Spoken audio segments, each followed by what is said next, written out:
کوکمون دو سول ره هست. سیم اول برابر با سی انگلیسی در تیونر کوک شده.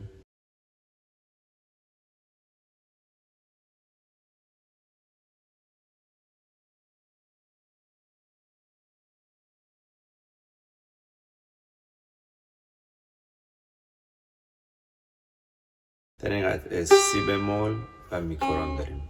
میره میفاسول، انگشت اول اومد روی فا، راست شب راست راست راست فاسول راست شب ریز فا سول سول. اینجا فا رو تکریز میدیم، بعدش سول رو میکنیم، سول بعدی کمان ریز تکرار میشه فا سول سول.